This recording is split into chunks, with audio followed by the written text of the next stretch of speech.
Hi, I'm Alex McCord, and welcome to The Real Deal on TheStir.com. Today we have Don't Be Tardy, Season 3, Episode 5. We have the premiere of a brand new show, The Extreme Guide to Parenting. A look in at Episode 4 of LeAnn and Eddie over on VH1. And yes, my reaction to Ramona Singer's very big Twitter announcement.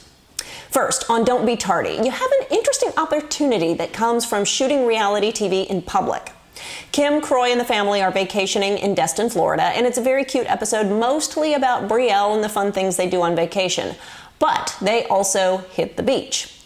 The paparazzi notice them, probably because of the camera crew around them, and start snapping away. Croy sees the paparazzi through his $3,000 Swarovski crystal binoculars, and he confronts them and gets into an argument. Why is this interesting, besides being a show within a show? The camera guy's girlfriend can't complain or claim that Croy beat them up because reality cameras captured the whole thing. Ditto, Kim can't complain that he tripped her or any nonsense like that. There's no he said, she said.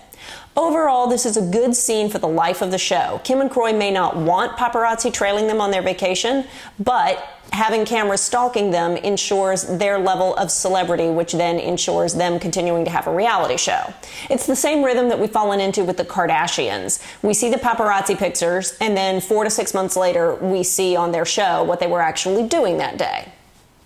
Moving on, in the I can't believe this show got made department, we have the continuation of Bravo's big premiere week with The Extreme Guide to Parenting.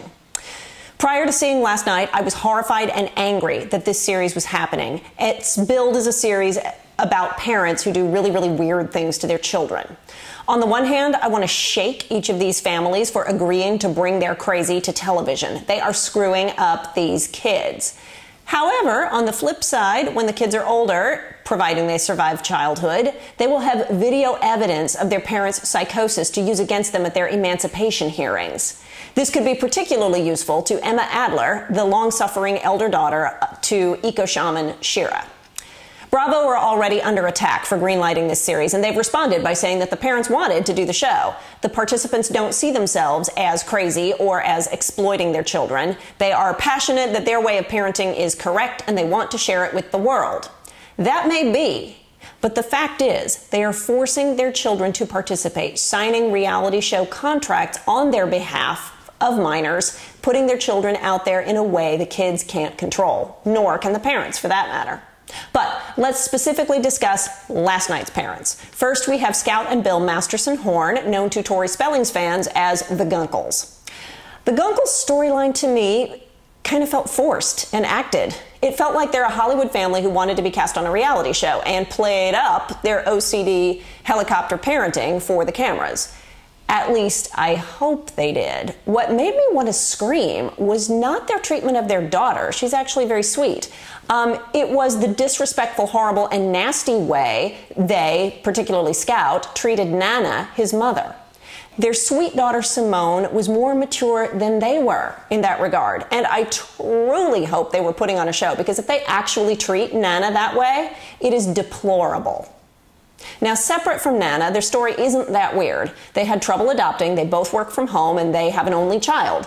They can't leave her alone for more than 5 seconds, and they never go on a date night. I mean, I know a whole list of people who do that. Nana taking a stand and saying, if you won't do a sleepover, I quit. Well, see, that felt forced as well. Why would any grandma take a stand like that unless it was planned out for reality TV? Now, there was a happy ending, and I hope that the way Scout related to his mom at the end is the way that he normally relates to her off TV. But let's get to the totally deluded, eco-shamanistic, holistic, happy hoo-ha that is Shira Adler. Divorced 4 times, she has a son, Yona, with ADHD, and a daughter, Emma, who gets no attention because she's a good girl. Based on research that's several years old, she won't entertain any medical intervention for her son. Now, okay, on the face of that, I get it. Our culture is quick to over-medicate for an easy fix. However, Shira says her aura spray and bowl tapping and bad cooking are working. They are not. She's diagnosed Yona as an indigo child. That's not a classification any school social worker is going to understand. One thing I picked out right away, at the beginning she mentioned that a public school was no good for Yona. So of course we think, all right, put him in private or alternative education. Sure enough, by the end of the episode, they go for alternative ed in a program that'll help him, and he brings home an A. The daughter's A's, completely ignored. This family made me want to cry or throw up. I couldn't decide which. I cannot believe they thought putting their children on television was a good idea. The daughter is 12. Even if the Adlers don't let her watch this show, her friends will. Today, they are probably teasing Emma at lunch that her mother loves her brother more than her. I knew this show would affect me emotionally. Not only do I have 2 kids, but they also were skewered on reality TV on the same network. We named them after their grandfathers and spoke French with them, but even that was cause for haters to attack them and us. Bottom line, whether it is extreme parenting, The Housewives, or Honey Boo Boo, kids and reality TV don't mix. The message is not a good one. Different equals wrong. That's sad. And when children are involved, it's cruel. Next, LeAnn Rimes and Eddie Cibrian give us a lesson in social media.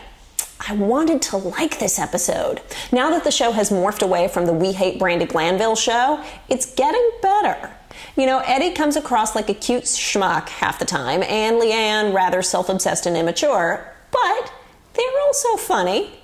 The main plot point where LeAnn tweets a photo of her pancakes and accidentally shows the reflection of her bare backside in a thong was hilarious. I watched the preview online and laughed out loud. I will freely admit, silly rabbit, don't tweet your pancakes and your butt cakes. But I then went to check online to see how long ago it happened, what the fans, what the haters had to say, and crickets. There's nothing.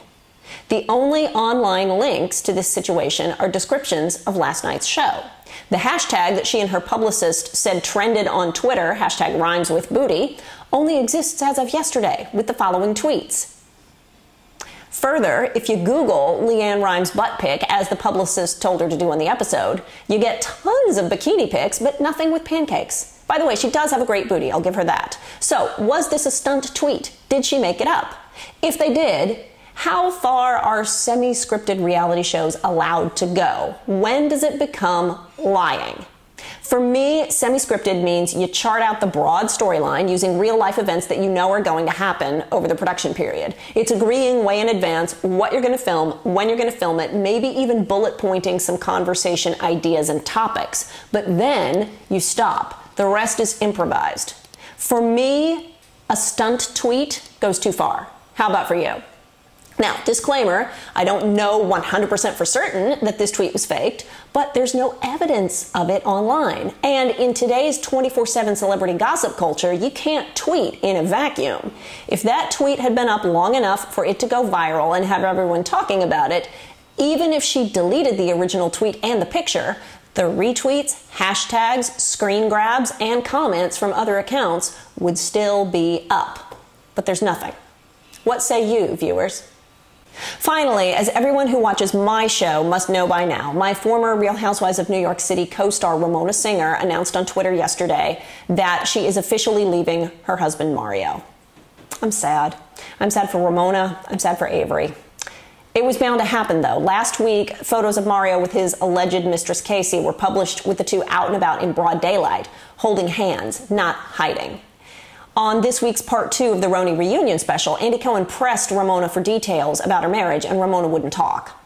Reports in the press have been swirling that Bravo want to force Ramona's hand to make next season's storyline about her marriage, so much that they even considered firing Aviva and Sonia so that Ramona would be isolated and have nobody supporting her to stay quiet. If any of that is true, then Ramona's timing of this announcement is smart. By ending the marriage before next season starts filming, she'll avoid filming the scandal. If they move fast, the divorce could be final before the cameras start rolling again. On the other hand, the lack of a juicy scandal to film could get Ramona fired, but you have to ask yourself, what's worth more? 1 year's salary? Or the breakdown of your marriage documented on television by producers and cast who do not have your back that will never ever go away because it will be syndicated around the world forever? Personally, I am so sad that it happened, but if it had to happen, the timing is smart. One thing's for certain. Every time I look at the butterfly chair in our backyard, I will think of those who helped us pick it out in happier times. Let me know what you thought in the comments. For now, I'm Alex McCord. You are watching The Real Deal on thestir.com. Have a wonderful weekend. Subscribe on YouTube, and I'll see you Monday.